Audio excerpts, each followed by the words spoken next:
রহমানির রহিম। শুরু করছি পরম করুণাময় ও অসীম দয়ালু সর্বশক্তিমান আল্লাহর নামে।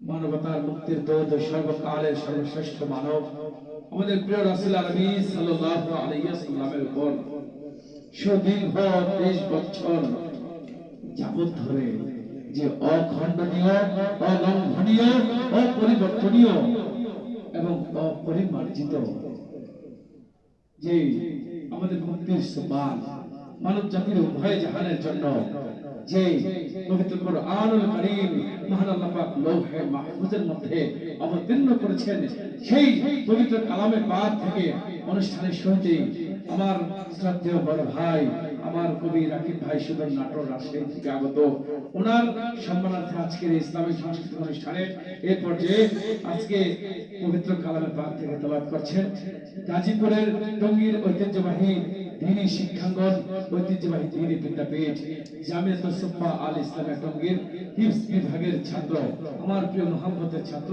বরগুনা থেকে আগত, বরিশাল বরগুনার ছাত্র মোহাম্মদ মেহরাব খান।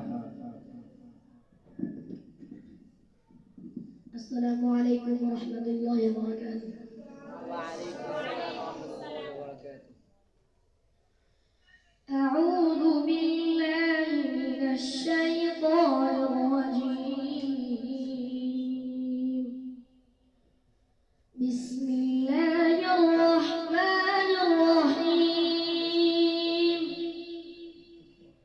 ওয়া মা হাদিহিল হায়াতুদ দুনিয়া ইল্লা লাহু ওয়া লা'ib ওয়া ইন্নাদ দারাল আখিরাতা লাহিয়াল হায়াওয়ান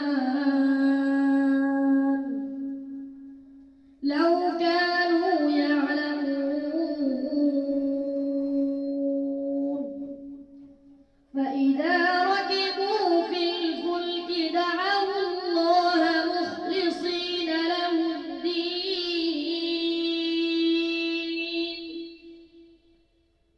فلما نجاهم إلى البر إذا هم يشركون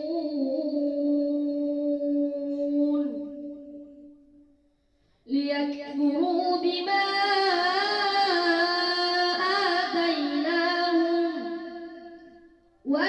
وليتمتعوا فسوف يعلمون. صدق الله العظيم. السلام عليكم ورحمة الله وبركاته. আমরা সকলে বলে মারহাবা, একটু জোরে সরে বলে মারহাবা, আকাশ বাতাস কম্পিত করে বলে মারহাবা।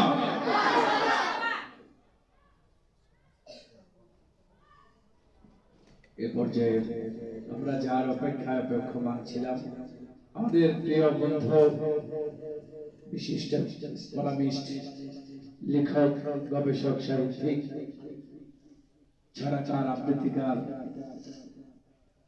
বহু গ্রন্থের প্রণেতা, বহু গ্রন্থের সম্পাদক, বহু গ্রন্থের লেখক, সৃজনশীল প্রতিভার অধিকারী, আমাদের বাংলাদেশের উত্তরাঞ্চলের ঐতিহ্যবাহী রাজশাহী নাটোরের কৃতি সন্তান, আমার পরম বন্ধু, প্রিয় বন্ধু, বড় ভাই, আমার পিতা, প্রিয় কবি, শ্রদ্ধেয় কবি রাকিব হাসান ভাই এই পর্যায়ে আমাদের সামনে মহান আল্লাহর ঐশী বাণী পবিত্র কালামের অন্যতম সূরা কলাম থেকে তেলাওয়াত করবেন।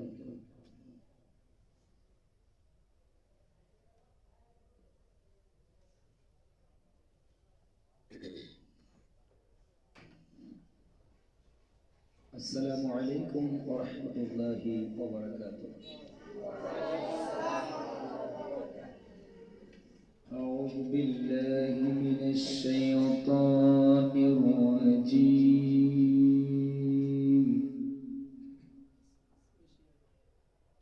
بسم الله الرحمن الرحيم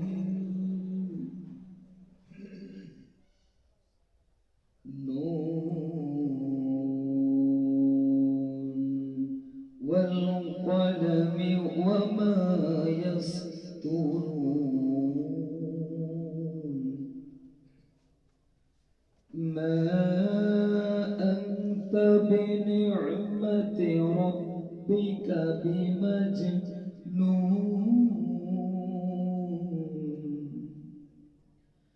وإن لك لأجرا غير ممنون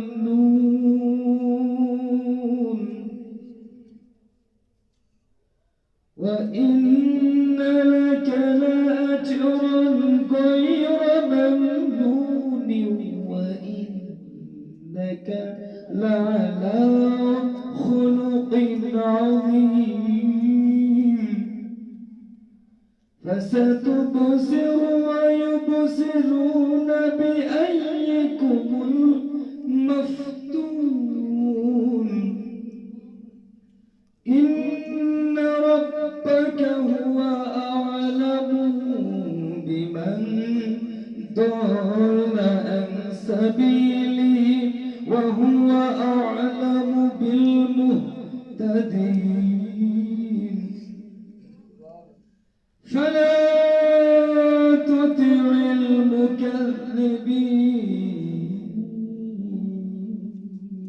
المكذبين فلا تطع المكذبين صدق الله العظيم আমি আন্তরিকভাবে ক্ষমা প্রার্থী আসলে আমি খুবই অসুস্থ আমার প্রচন্ড ঠান্ডা এবং জ্বর তারপরেও আমি শুধু আমার এই প্রিয় বন্ধু প্রিয় বড় ভাইয়ের আহ্বানে সারা দিয়ে এসেছি আমি সুস্থ নাই আমার গলার অনেক প্রবলেম নিজগুলো ক্ষমা করে দেবেন যদি আমার কণ্ঠে কোনো কষ্ট করে আমরা সকলে জোরে সোরে বলি আলহামদুলিল্লাহ আরেকটু জোরে সোরে বলি আলহামদুলিল্লাহ প্রিয় ভাই বন্ধুগণ মেরে দোস্ত আহবাব আমার প্রিয় ছাত্র বন্ধু এবং আমার পরম শ্রদ্ধেয় আমার উস্তাজুল হুফাজ এবং অত্র মাদ্রাসার সম্মানিত আসাতিজে ইকরাম অত্র হিফজ বিভাগের সম্মানিত আসাতিজে ইকরাম সকলের প্রতি আবারও পূর্ণাঙ্গ শ্রদ্ধা নিবেদন করে এই পর্যায়ে আমরা উপভোগ করব স্বরচিত কবিতা যে কবিতাগুলো আমার পরম বন্ধুবর নাটোর রাজশাহীর কৃতি সন্তান সেরাকার আবৃত্তিকার লেখক গবেষক এবং কলামিস্ট প্রিয় বড় ভাই আমার পিতা মোহাম্মদ রাকিব হাসান ভাই লিখেছেন ওনার পবিত্র লিখনী এবং ওনার পবিত্র জবান থেকে আমরা শুনব সেই প্রাণের কবিতা চেতনার কবিতা ভালোবাসার কবিতা হৃদয় স্পন্দন উজাড় করে আল্লাহ প্রেমে উজ্জীবিত হওয়ার একান্ত বাসনা আমার প্রিয় বড় ভাইকে সুবিনয় ভাবে মাদ্রাসার পক্ষ থেকে গাজীপুরবাসীর পক্ষ থেকে সোফা মাদ্রাসার পক্ষ থেকে উস্তাদ ছাত্র স্টাফ সকলের পক্ষ থেকে বিনীত অনুরোধ করছি সুন্দরভাবে আমাদেরকে শোনানোর জন্য। আলহামদুলিল্লাহ আমি খুবই আনন্দিত এবং খুশি হয়েছি এখানে এসে এখানে পরিবেশ এবং বিশেষ করে এখানকার হুজুর এবং তোমরা যারা কচি কাঁচা ছোট ভাই আমার তোমরা অনেক আত্মীয়তা করেছো আমাকে অনেক সম্মান দেখিয়েছো আমি আল্লাহ তাআলার কাছে একটাই চাইবো তোমরা সুস্থ থাকবে এবং তোমরা যাতে আমাদের পরিপূর্ণ যে উদ্দেশ্য হাফেজ কোরআন হওয়া এইটা যেন হয় আল্লাহ তাআলা যেন কবুল করে বলে আমি আমার কবিতার বলার পূর্বেই আমি যে আকাঙ্ক্ষা নিয়ে এসেছি এইটা আগে বলা যাবে অর্থাৎ আমি আমার স্বরচিত কাব্যগ্রন্থ আমার প্রিয় বন্ধু কবি রাকিব হাসান ভাইয়া যিনি কণ্ঠরব শিল্পী গোষ্ঠীর একজন প্রতিষ্ঠাতা এবং একজন শিল্পী তাকে আমি গিফট করব।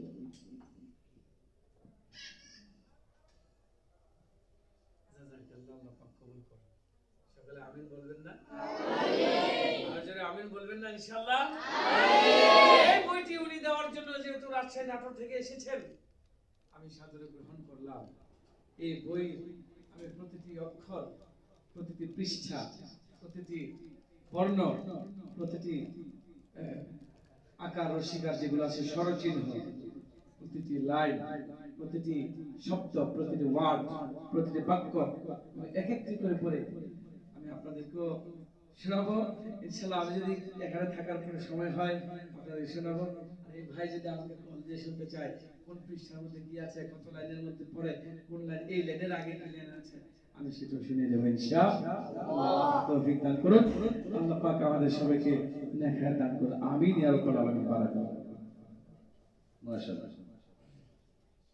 আমি আসলে কোরআন তেলাওয়াত করেছি কোরআনের সম্মানার্থে, মানে ভদ্রতার জন্য, কিন্তু কবিতা তো রচিত, সুতরাং কবিতা বলতে গিয়ে বসতে হবে। আমি শুরুতে বলি, আমি যখন ক্লাস 5-এ পড়ি, অর্থাৎ পঞ্চম শ্রেণীতে, তখন বৃত্তি পরীক্ষার একটা সিস্টেম ছিল। আমি সেখানে বৃত্তি পেয়েছি ক্লাস 8-এ। আমি শিশু শ্রেণী থেকে মাস্টার্স পর্যন্ত পড়াশোনা করেছি, ইনশাআল্লাহ কখনো 2 ভুল হয়নি, অর্থাৎ সবসময় আমার এক ছিল। আমি যখন পড়েছি শুধু পড়েছি, খেলেছি। যা যখন যা তখন তা। আমার এক ওস্তাদ বলেছিল যে যখন যা তখন তা। তোমরা কচি কাঁচা, তোমরা আমার প্রিয় বন্ধুর ছাত্র, মানে আমারও ছাত্র, আমারও বড় ছোট ভাইয়ের মতো, তাই না? তো আমার একটা কথা তোমরা স্মরণ রাখবে, আমি আমার ওস্তাদের কথা শুনে আমার জীবনে যে পরিমাণ সাকসেস পেয়েছি তার কথা মতো চলে। এই জন্য প্রত্যেকটি ব্যক্তি তার শিক্ষক, তার ওস্তাদকে অবশ্যই প্রায়োরিটি দিতে হবে, সম্মান দিতে হবে। হৃদয় থেকে যদি একটা শিক্ষক কোন ছাত্রকে দোয়া করে দেয় মন থেকে, ওই ছাত্র কখনো নষ্ট হয়ে যেতে পারে না, ঝরে যেতে পারে না। তোমাদের কাছে আকুল আবেদন, তোমাদের হাত ধরে বলি, তোমাদের যারা শ্রদ্ধা শিক্ষক বৃন্দ রয়েছেন তাদের প্রত্যেকটা অক্ষরে অক্ষরে শুধুমাত্র আল্লাহ এবং নবীর বিরুদ্ধে তোমাদেরকে কোনো করতে না বললে, তার বাইরে যত কথা রয়েছে প্রত্যেকটা কথা তোমরা যদি অক্ষরে অক্ষরে মেনে চলো, একদিন তোমরাই হবে আগামী ভবিষ্যৎ। ইনশাআল্লাহ আমরা মানতে পারবো তো? ইনশাআল্লাহ বলি। যাই হোক, প্রিয় ভাইরা আমার, শ্রদ্ধেয় শিক্ষক মন্ডলী, আমি যখন ক্লাস 5-এ পড়ি, অর্থাৎ পঞ্চম শ্রেণী, তখন আমার লেখা শুরু হয়। আমার মা রুটি বানাচ্ছিলেন, চৈত্র মাস, আমাদের খুব অভাবের সময় ওই সময় সবার গ্রামে। তখন মশায় আমাকে কামড় দিয়েছিল আর আমি পড়তে বসেছিলাম। তখন আমি আমার ওই পাঠ্য বইয়ের যে খাতা রয়েছে প্রত্যেকদিন লিখতে হয়, ওখানে লিখলাম প্রথম জীবনের কবিতা, মশা মশা দুষ্ট মশা, গায়ে ফুটায় হুল, পড়া লেখায় মন বসে না, হয়তো শুধুই ফুল। পরের দিন যখন স্কুলে গেলাম, মানে মাদ্রাসায়, তখন আমি কিন্তু ইবতেদায়ী, দাখিল, আলিম, কামিল পড়েছি, আবার ওদিকে কলেজ লাইনেও পড়েছি। তো যখন আমি গেলাম মাদ্রাসায়, তখন ক্লাস 5-এর আমাদের মজিদ স্যার, বাংলা স্যার, তাকে শ্রদ্ধার সাথে স্মরণ করি, তিনি এবার হজ করেছেন, অনেক ভালো মানের স্যার। তো তিনি বললেন যে এই খাতাটা কার? বললাম স্যার এদিকে আসো। আমি তো ভয় জড়সড়, না জানি কি ভুল করেছি। পরে বললো এই লেখা কার, কে লিখেছে? স্যার আমি লিখেছি। কোত্থেকে? স্যার আমি আমার মন থেকে লিখেছি নিজেই। তখন স্যার পরে সবাইকে তালি দিতে দিল, সবাই তখন হাত তালি দিতে দিল ওই সিস্টেমে। পরে আমাকে বললো যে তুমি আরো 10 লাইন লিখবে বা আরো বেশি লিখবে মশা নিয়ে। পরে আমি বাসায় কি আর ভাবলাম, তখন ক্লাস 5-এ পড়ি, মানে আমার 10 থেকে 12 বছর বয়স। আমি নজরুলের খুব ভক্ত ছিলাম। আসলে শিল্প সাহিত্য এগুলো মানুষের জীবনে একটা পার্ট, অধ্যায় থাকতে হবে। তোমরা অ্যারাবিক লাইনে পড়ো, পাশাপাশি বাংলা, ইংরেজি, অঙ্ক তো শিখো, তাই না? তোমাদের মধ্যেও এগুলো থাকতে হবে। এবং আমরা যারা অ্যারাবিক লাইনে পড়ি, অবশ্যই তারা একজন সুন্দর মানুষ হওয়ার জন্যই আমরা এটা করি। তো আমি লিখলাম পরে যে মশা মশা মশা, তোর মাথা শয়তানেতে ঠাসা, তুই খাস কত রক্ত, তোর নাই কোনো ভক্ত, ছড়াস বেটা নানান রোগ, তখনই শুরু হয় মানুষের দুর্ভোগ। ওই 4 আর এই 6 মিলে 10 লাইন একটা কবিতা হয়ে গেল। তখন স্যার আমাদেরকে নিয়ে আসলো নাটোরে, উত্তর বনভূমির রাজবাড়িতে বেড়াতে।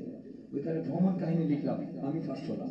দুঃখের বিষয়, স্যারের স্ত্রী ওই কাপড় বানানো যে মেশিন, ওই সেলাই করতে যে ওটা ছিঁড়ে ফেলেছে, প্রথম লেখা হারিয়ে গেছে। লিখতে লিখতে আল্লাহ রহমতে, তোমাদের দোয়ায়, ভালোবাসায় 3 শতাধিক লেখনী আমার হাত দিয়ে লিখেছি ইনশাআল্লাহ। যা আমার বিভিন্ন পত্র পত্রিকা, জাতীয় দৈনিক, মাসিক, সাপ্তাহিক, ত্রৈমাসিক এবং বিভিন্ন, আমার এখন 12 নম্বর বই এবার বের হয়েছে, যেটা আমি রাকিব হাসান ভাইকে দিলাম, ফ্রি প্রিন্টে তুমি। এটা একটা প্রেমের কবিতা। আসলে মানুষের জীবনে প্রেম আসে, আমাদের প্রেম করতে হবে আল্লাহ এবং নবীর সাথে, বাবা মার সাথে এবং বৈধ স্বামী স্ত্রীর সাথে। আমি একটা কবিতা লিখতে পারবো অবশ্যই, এখানে যে প্রেমের কবিতা রয়েছে আমার স্ত্রীর নামে, অর্থাৎ তোমাদের ভাবির নামে। সুতরাং আমার এখানে অন্যায় বা গুণ আমার কোনো কারণ নেই, ঠিক আছে? তো আমি তোমাদেরকে বলি, আমার ইসলামী সমিতির একটি গ্রন্থ তুমি আছো হৃদয়ের গভীরে, নির্বাচিত কাব্যগ্রন্থ অমাবস্যা রাতের পূর্ণিমা চাঁদ হৃদয়ের কথা, উপন্যাস লাল বর্ণা, কাঙ্ক্ষিত বাসন, অনাকাঙ্ক্ষিত মৃত্যু, নির্বাচিত ছোট গল্প ঝড়ের শেষে বইতে দখলদার, সৈকতের স্বপ্নভঙ্গ, বড় একলা একলা লাগে, এটা মাকে নিয়ে লেখা। নির্বাচিত প্রবন্ধ দুইটি, জীবনের সংজ্ঞা যেটুকু বুঝতে পেরেছি, আমাদের সাহিত্য সভ্যতা সংস্কৃতি আজ কোন পথে, এটা লিখতে গিয়ে বগুড়া আমি প্রায় জেল খাটতে লাগছিলাম। আমি ব্যক্তিগতভাবে ছাত্র শিবির করতাম, সত্য কথা যেটা, এবং এখনো দিল দিয়ে মন দিয়ে ইসলামিক এই দলটিকে ভালোবাসি এবং ইসলামের প্রত্যেকটি দলকে আমি ভালোবাসি এবং আমাদের উচিত, ঠিক না, আমরা ইসলামের জন্য জীবনও দিতে পারি কি? সুতরাং আল্লাহ তাআলা যেন আমাদেরকে হয় শহীদ নাহলে গাজীর বেশে যেন আমাদের কবুল করে বলে আমি। নির্বাচিত ফিচার প্রতিবেদন, মানে আমি ঘুরে ঘুরে যেগুলো কালেকশন করি, আমাদের গ্রাম হালতি বিল, চলন বিল এবং বগুড়া সাতমাথা যেখানে আমি থাকছি 6 বছর। নির্বাচিত ভ্রমণ কাহিনী, নাটোর রাজবাড়ি থেকে উত্তর গণভবন, রাজশাহী চিড়িয়াখানা থেকে পদ্মা নদীর তীরে, বিজয় দিবসে জাতীয় স্মৃতিসৌধ মানে সাভা, এবং আমার 3টা ভাই সেনাবাহিনীতে জব করে, সেনাবাহিনী ওইটা নিয়ে আমি লিখেছি সেনানিবাস, মানে সেনানিবাসের ভ্রমণ কাহিনী। এবং নির্বাচিত কৌতুক এবং রম্য রচনা, ধন্যবাদ লোডশেডিং, এবং আরো মাসিক পত্র পত্রিকায় লেখা আছে। যাই হোক, কথা সংক্ষিপ্ত করি, আমার পরম শ্রদ্ধেয় বড় ভাই কবি রাকিব হাসান ভূঁইয়া, তার অনুরোধের ক্রমে আমি এই পৃথিবী ধরাধামে যে আমরা রয়েছি, চলে যাবো একদিন, এই অনুভূতি নিয়ে একটি কবিতা লিখেছিলাম অনেকদিন আগে। এটা প্রথম প্রকাশিত হয়েছে 2013 সালে। আমার একক কাব্যগ্রন্থ কেন লিখেছি পথ, এই বইয়ের মাধ্যমে। এখানে 53টা কবিতা আমার স্বরচিত। কেন হলে জীবনের কাব্যগ্রন্থের 19 নম্বর পৃষ্ঠায় কবিতার নাম তাতেই হবে ধন্য, কবি রাকিব হাসান। আবৃত্তি করছি কবি রাকিব হাসান। আকাশ বাতাস পাহাড় সমুদ্র, আকাশের গায়ে ভেসে বেড়ানো মেঘের ভেলা, সাগরের মাঝে উচ্ছলা উর্মিমালা, পাহাড়ের বুক চিরে বয়ে আসে ঝর্ণা ধারা, মেঘ ভেঙে ঝরে পড়া আকাশের কান্না, বৃক্ষ মেলায় সাজানো বন বনানীর দৃশ্য, নানা রঙে সাজানো সুন্দর এই বিশ্ব, সবকিছু কতই না সুন্দর, তার চেয়ে বেশি সুন্দর এই বেঁচে থাকা। তবুও কি বেঁচে থাকা যায়? একদিন হঠাৎ বেজে উঠবে ঘন্টা, সব কিছু ছেড়ে নিতে হবে বিদায়। সেদিন শুকিয়ে যাওয়া গোলাপের পাপড়ির মতো পৃথিবী নামক বৃক্ষ থেকে ছড়বে মানুষ নামের পুষ্প শত শত। কি লাভ মিছে পৃথিবীতে মায়ার জাল বিছিয়ে? আসলে পৃথিবীতে কেউই সত্যিকারের আপন নয়। হে বন্ধু, তুমি বসে আছো এইভাবে নিচে কার জন্য? নিজের আনন্দকে নিজেই সাজিয়ে নাও, বড় পারে তাতেই হবে ধন্য। আলহামদুলিল্লাহ বলবো না? আলহামদুলিল্লাহ বলে আমিন। এবার দ্বিতীয় কবিতা 19 নম্বর পৃষ্ঠা থেকে, মৃত্যু পথযাত্রী, কবি রাকিব হাসান। আবৃত্তি করছি কবি রাকিব হাসান। চিঠি দিনে দাওয়াত খেতে আসবে ঘটক একা, দেখাবি নিবিড় আয়োজন করেই যাবি পাকা। কালিমা দোয়া দরুদ পড়বে, পড়বে কোরআন খানি, নতুন জুব্বায় বর সাজিয়ে ছিটাবি গোলাপ পানি। 4 জনে 4 কোণে করে কান্দে লইবে বর, সদন সবে ছড়বে নয়ন, শূন্য হবে ঘর।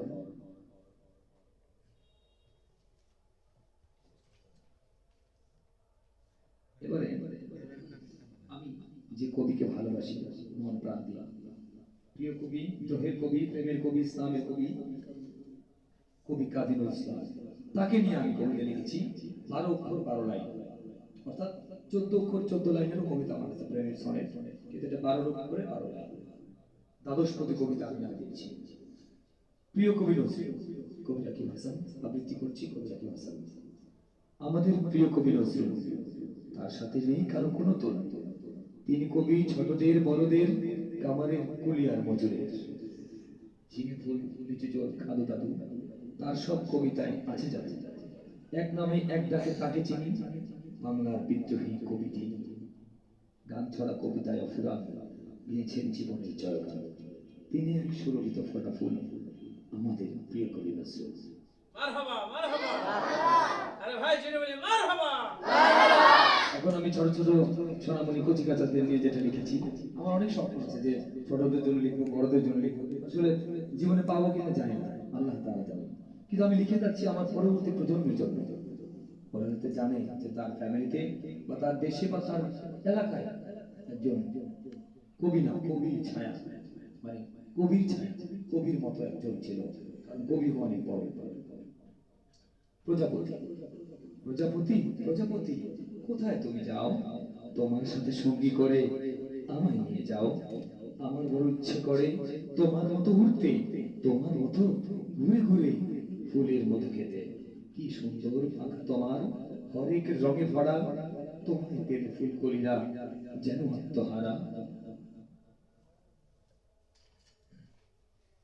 আমাদের মা তো সবার আছে, তাই না? আমি দেখতে চাই এখানে কার মা নেই, পৃথিবী থেকে চলে গেছে, তার হাতটা দেখতে চাই। কার মা নাই? কার মা নাই সেখানে আসো। যার মা নেই সেখানে, যার মা নেই সেখানে আসো।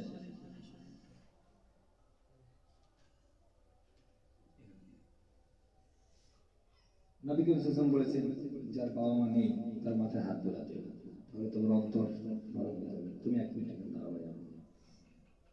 তোমাদের মা আছে, তাই না? তোমরা বোঝো না মায়ের ভালোবাসা, মায়ের স্নেহ আদর, যার নেই সেই বুঝে। হয়তো আমি একটু বুঝবো।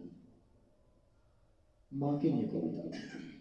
মায়ের হাতের পরশ, মায়ের মতো আপন কে আর বলো আছে।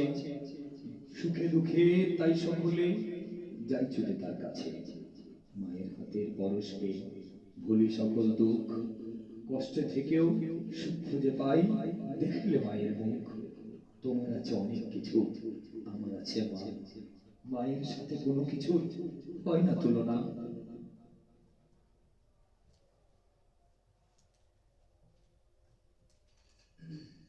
মাকে নিয়ে আরেকটা কবিতা। মাগো তুমি বড়ই অপূর্ব, আমার প্রিয় জন, তোমার আদর চাই আমি সারাটি জীবন। তুমি দূরে গেলে মাগো বাঁচবে না তো প্রাণ, সবচেয়ে বেশি মাগো তুমি আমায় ভালোবাসো। সুখে দুঃখে তাই তুমি মা শুধুই চোখে আসো। মাগো তোমার মধুর হাসি, দরদ মাখা মন, তুমি হলে মাগো আমার হাজার মানিক ধন।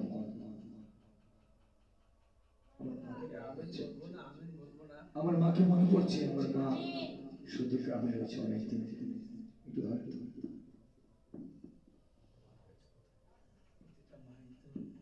আমার মানে একটা ব্যাগে রয়েছে।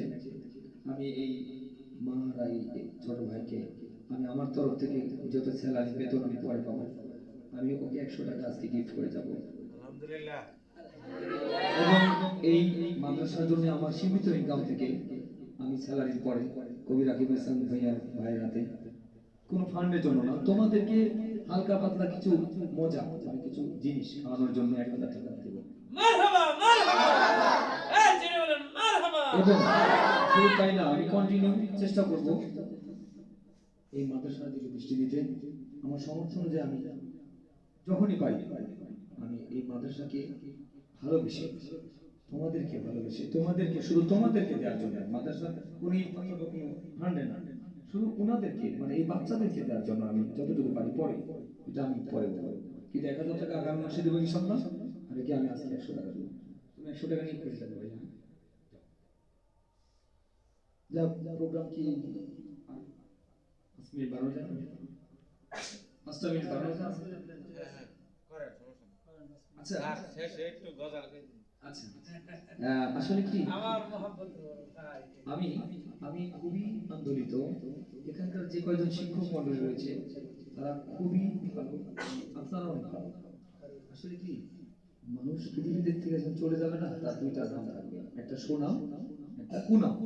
কেউ যখন মারা গেলে মানুষ বলে যে এই লোকটা মারা গেল কতই ভালো ছিল, তাই না? আবার কেউ বলে যে জঞ্জাল চলে গেছে, দূর হয়ে গেছে।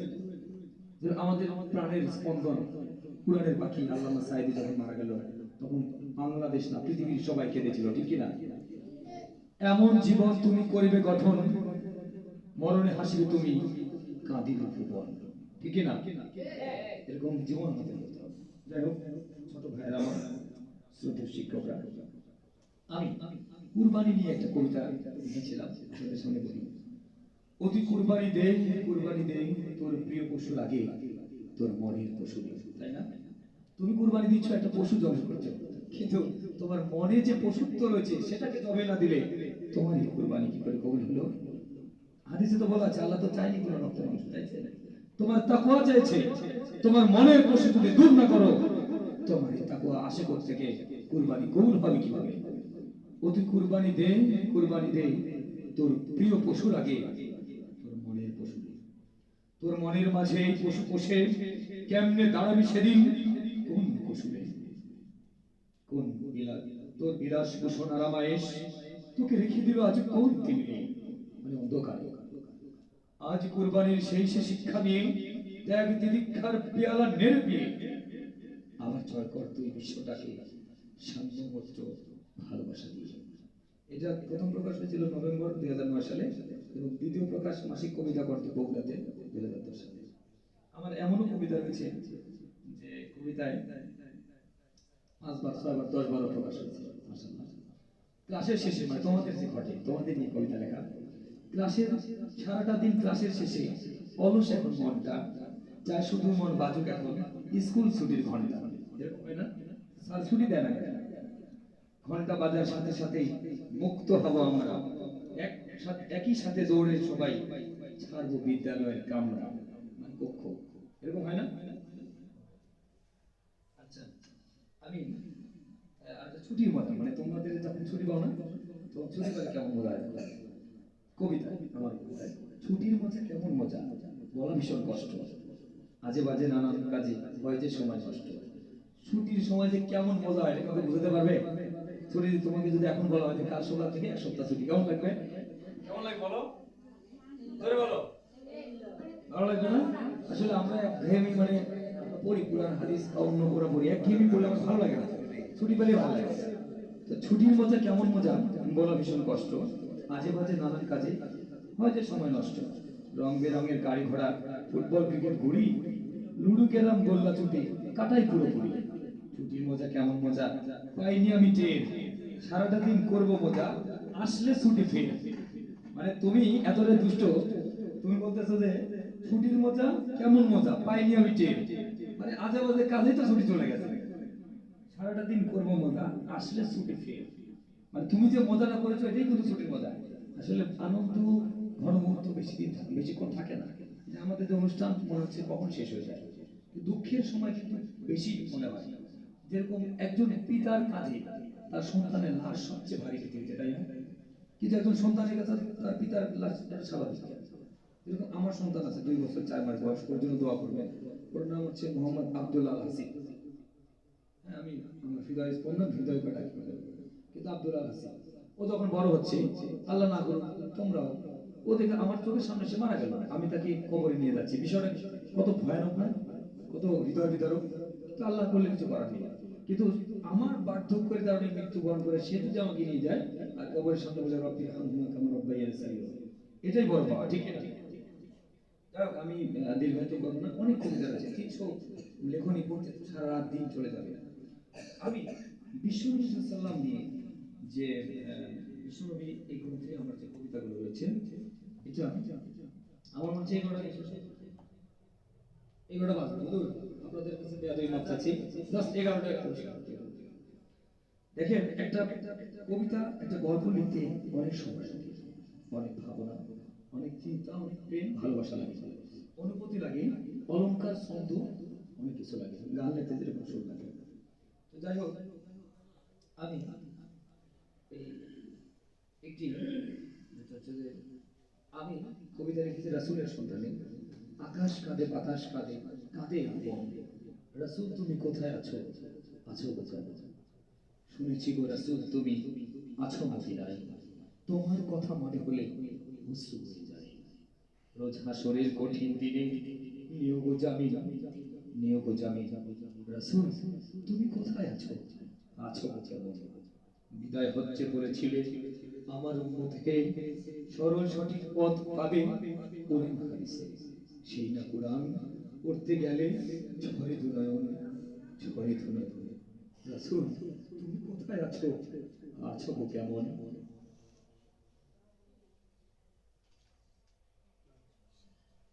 যাই হোক, আমি আমার লেখনী এখানে শেষ করছি একটি কথা বলে যে আমার যখন পরীক্ষার সামনে আমি লিখতে থাকি, আমার 13টি টাইম, 13 থেকে 14টি। আমার মা বলে তুই কি পড়বি না, তুই কি এমএ পাস করবি না? আমার স্বপ্ন আমি চুরি ডাকাতি ভিক্ষা করে হলে, সন্ত্রাস খুন করে হলে, মানে বাধা যত আসুক অতিক্রম করে আমি এমএ পাস করবো, আমার স্বপ্ন। ইনশাআল্লাহ আল্লাহর রহমত আপনাদের দয়ায় আমি 2 লাইন থেকেই মাস্টার্স করেছি। ইসলাম বিশ্ববিদ্যালয় থেকে করেছি এবং জাতীয় বিশ্ববিদ্যালয় থেকে। অ্যারাবিক লাইনে হাদিসের উপরে করেছি এবং অনার্স মাস্টার্স বাংলা সাহিত্যের উপরে করেছি। যাই হোক, এবং হাফিজিতে পড়েছি, কওমিতে পড়েছি, কালিমাতে পড়েছি, কম্পিউটার কোর্স করেছি 6 মাসে এবং বিজিএমই তে 6 মাসের কোর্স করে এখন আমি টেক্সটাইলে জব করি। তোমরা পারবে আসলে প্রত্যেকটা ব্যক্তি জাগতিক এবং ইহকালিক দুইটা জ্ঞানই অর্জন করা প্রয়োজন, তাই না? শুধু আলেম ওলামা হবে, ইঞ্জিনিয়ার হতে হবে না, ডাক্তার হতে হবে না, তোমাদের ভিতর থেকে হবে ইনশাআল্লাহ, বলে আমি।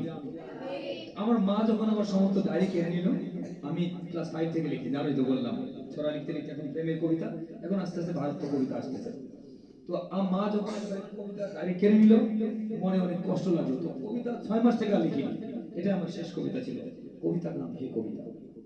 হে কবিতা, আজ হতে তোমায় দিলাম বিদায়, তোমাকে লিখতে পারছি না, প্রচন্ড ক্ষুধায়, কাগজ কলমের বেড়ে গেছে দাম, আমাকে মানুষ করতে বাবার ঝরছে রক্তাক্ত ঘাম। মা বলে তোর বাবা একা ইনকাম করে, তুই কোনো কাজ করিস না, শুধু পড়াশোনা করিস না, কি এগুলো লিখিস, মাঝে মাঝে কি লিখিস, এবং কি দিন যাবে? তখন আমার অনুভূতিতে আসলো যে আমাকে মানুষ করতে বাবার ঝরছে রক্তাক্ত ঘাম, মায়ের শিহরে বসে থাকতে চেয়েছিলাম, পারিনি ব্যস্ত পৃথিবীর জন্যে। কবিতা, আজ হতে অর্থের পিছে ঘুরব, তোমাকে লিখবো না হয়তো, কিন্তু মনে রাখবো যেদিন অনেক অনেক অর্থ উপার্জন করবো, সেদিন তোমার দারিদ্রতাও দূর হবে, ডায়েরিতে আর গুণে মরতে হবে না তোমাকে, সারা বিশ্ববাসীকে জানিয়ে দেব তুমি কি আর আমি কি। 12 নভেম্বর 2010 সালে আশিক প্লাজা, 6 তলার উপরে 5 তলার উপরে বগুড়াতে। তারপর আমি রাগ করে এই প্রথম ফ্যাক্টরি বাটন টেক্স লিমিটেড ঢাকায় প্রথম কাজে গেছিলাম। 6 মাস 3 মাস আসছিলাম না, বাবা মা কেঁদে অস্থির, ফোনে এত যোগাযোগ ছিল না। ওই তো আমাকে লিখতে নিষেধ করেছে, বলছে তোর বাবার ইনকাম তুইও করবি কি। পরে আবার আমি এমএ পাস করে আবার পড়াশোনা। সুতরাং তোমাদের মধ্যে জিদ থাকতে হবে, উৎপ্রেরণা উৎসাহ থাকতে হবে। হুজুরা সারা বললো এই পড়াটা করতে হবে, তোমরা অলসতা করবে না। 3টা জিনিস করবে না, লজ্জা অনীহা ভয় 3 থাকতে নয়। কি বললাম বলো? লজ্জা, বলো লজ্জা, অনীহা, ভয়, এই 3 থাকতে নয়। মানে লজ্জা করবে একদম নির্লজ্জ না, মানে ওই লজ্জাতে পড়লে কেমন হবে, অনীহাতে পরে পড়বো নি, একটু ঘুমাই তো, ভয় বাবারে পড়লে যদি সাত ধরে মারে ভুল হলে, এই 3টা দিন ধরে। আর যখন যা, বলো যখন যা তখন তা, যখন যা তখন তা। আমরা যখন পড়বে শুধু পড়বেই, খেলবে খেলবেই, দুষ্টমি করবে করবেই, একটা মধ্যে একটা মিক্সড করবে না। তুমি যদি চিনি আর ঝাল দিয়ে রান্না করো খাওয়া যাবে? শুধু আলাদা আলাদা কাজ করতে হবে।